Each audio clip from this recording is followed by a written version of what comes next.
I'm Mike LaCorte. I'm a private professional investigator. Let's answer your questions from the internet. This is Private Investigator Support. Feisty Potential 3392. What is the most interesting case you have ever solved? A client of ours was being blackmailed. This individual had a mistress, and that information would have been devastating to him if his family found out. And whilst morally that's wrong, blackmail is a criminal offence too. The first thing he wanted was this problem to go away, and he was willing to pay for the problem to go away. His mistress's computer was compromised, and some of the data on that was being printed and shared with the client and left on his car. We started to put an investigation together. We used a combination of forensics on the computer to try and see if we could get leads from the hack. We swept the address and the vehicles to make sure there were no listening devices. In the end, we identified the blackmailing group. A couple of the individuals who were behind it ended up being deported. That was a testing time for all of us because it pushed our investigation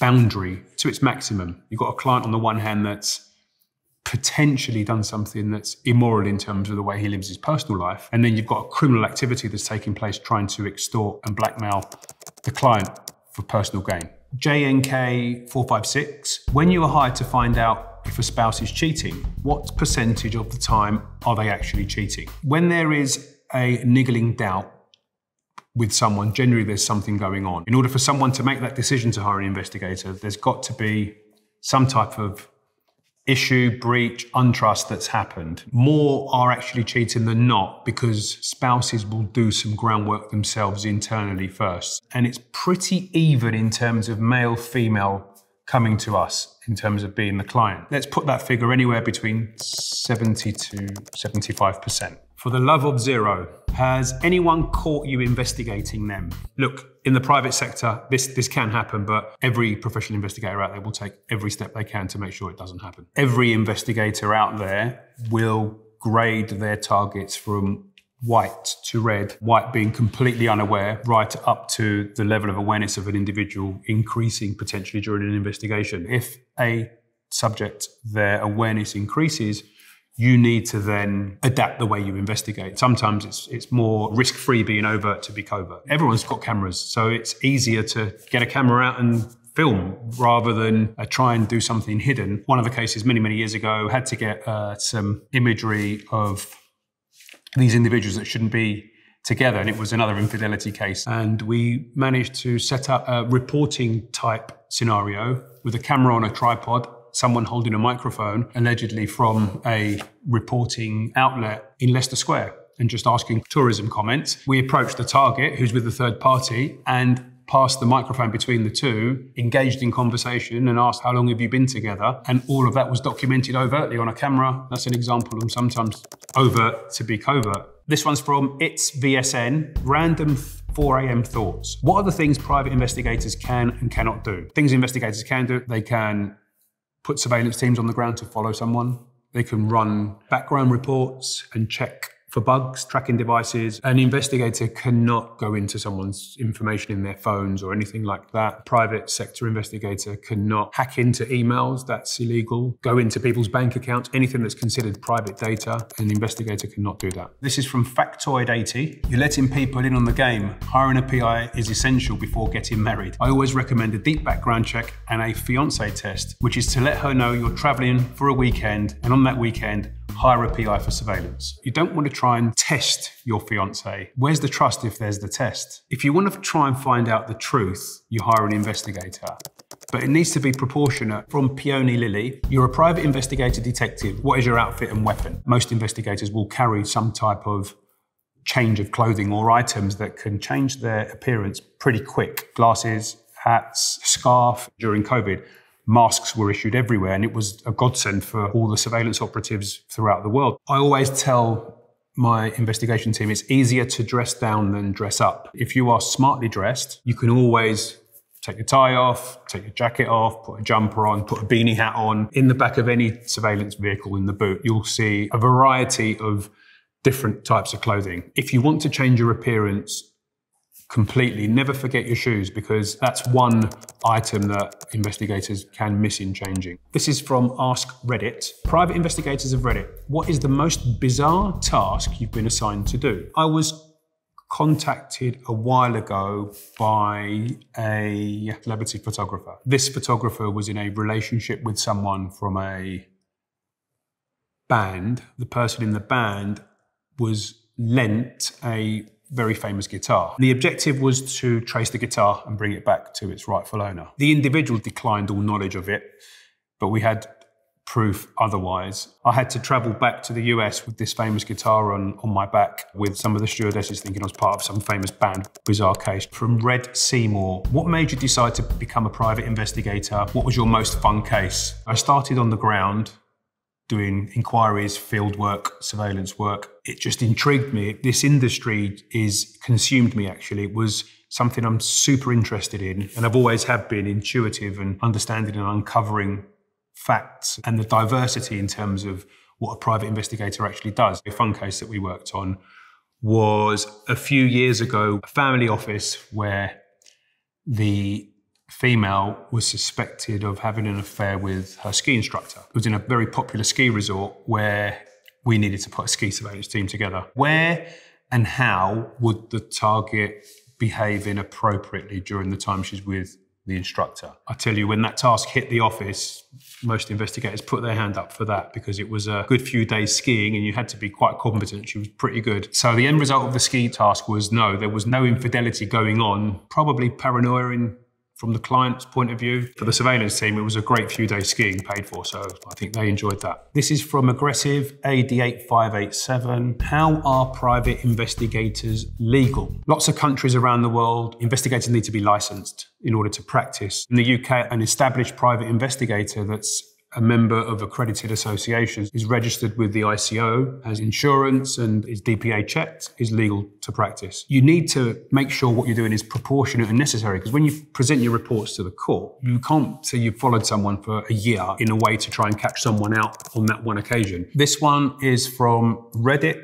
or Forget It. Private detectives of Reddit, what's your oh shit moment where you had to stop watching and either step in or call the police? My biggest oh shit moment was we were working a case years ago where there was internal fraud. It was for a bathroom suppliers company, and there was lots of items going missing. We knew where goods were going missing from. Let's say this is our client's warehouse. We had an agent parked in a car park at this position here. Now, unbeknown to us is the team were taking goods out here in the vans and using the same car park here to move them into different vehicles. He was actually blocked in by the vans when they were moving goods from the client's van into their own van. If you do get spotted, it will ruin the operation that we've been working on for weeks and weeks. He can't drive himself out of there. The other agent cannot walk up to the vehicle and drive him out. We just have to monitor the situation and let it run its course. The agent was fine. He stayed in the vehicle until the vans moved on, and that vehicle was never used in the surveillance again. This one's from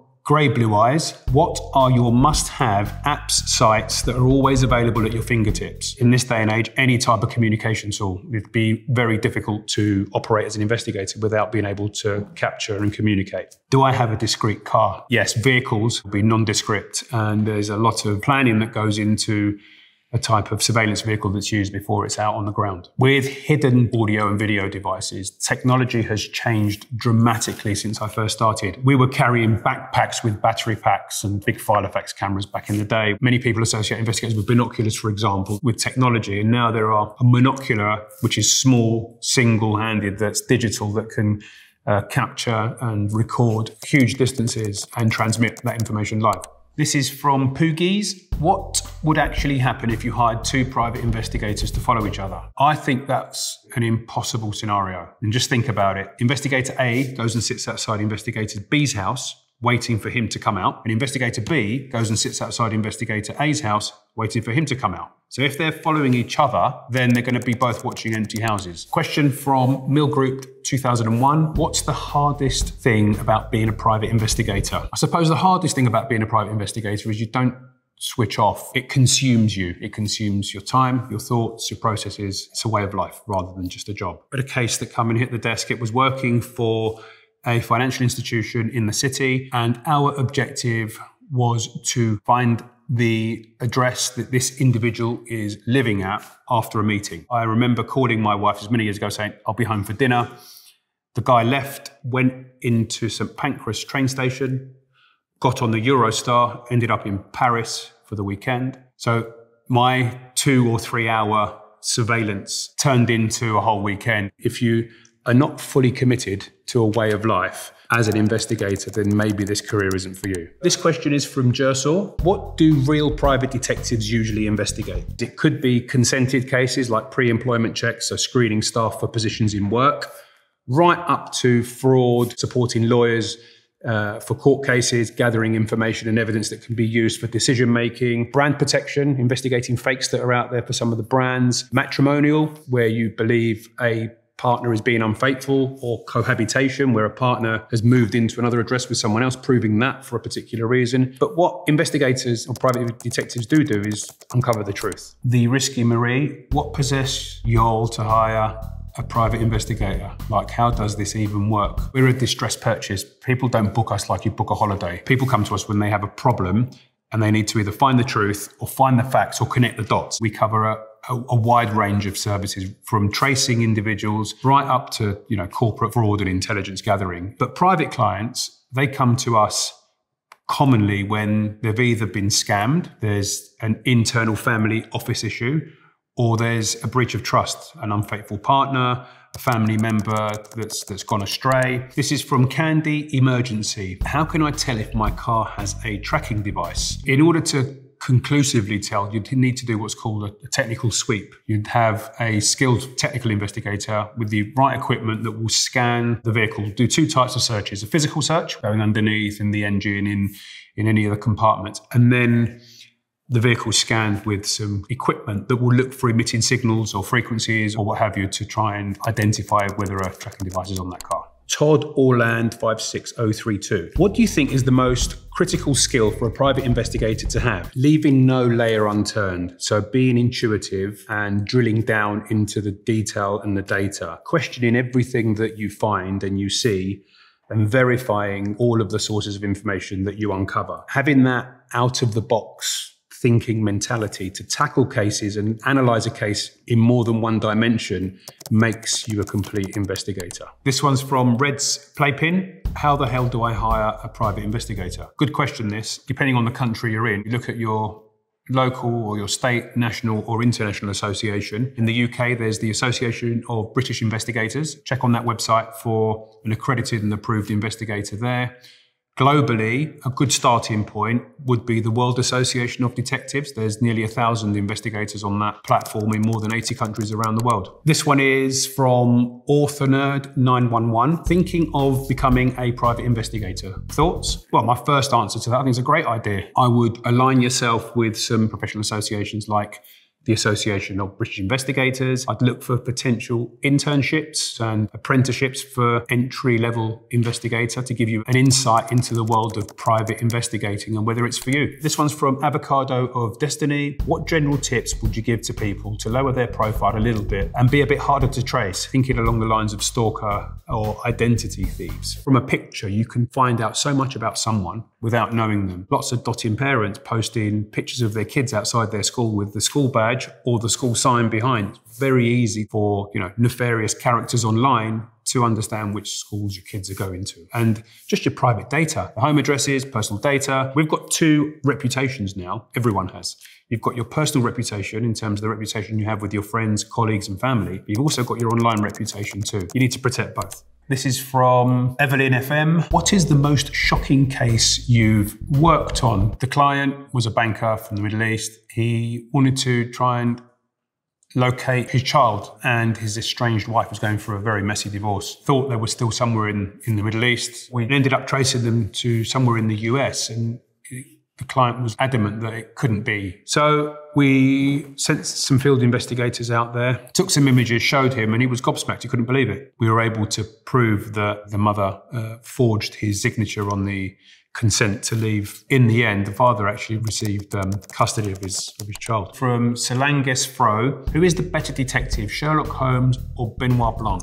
Mr. Blanc is more suited currently. However, if we were to bring Mr. Blanc back in Sherlock Holmes times, then Sherlock Holmes would win hands down. Modern investigators sometimes can be a bit lazy. Some Sherlock Holmes techniques, getting out there, speaking to people, doing the covert questioning, statements, that type of field work to supplement whatever you've found through all of your data sets can be overlooked by some modern detectives. Doing the field work in combination with what you can do at your fingertips makes you a complete investigator. So we've got a question here from Shuffleuppagus. Question for private investigators. What's a typical day look like for you? There's no two typical days that are the same because you do such a wide range of investigating. It could be desktop research, it could be interrogating databases, it could be looking at open source intelligence, that's information that's freely available on the net, or it could be getting out on the field, asking questions, maybe doing some covert surveillance, interviewing, door knocking, neighbours. Just really does depend on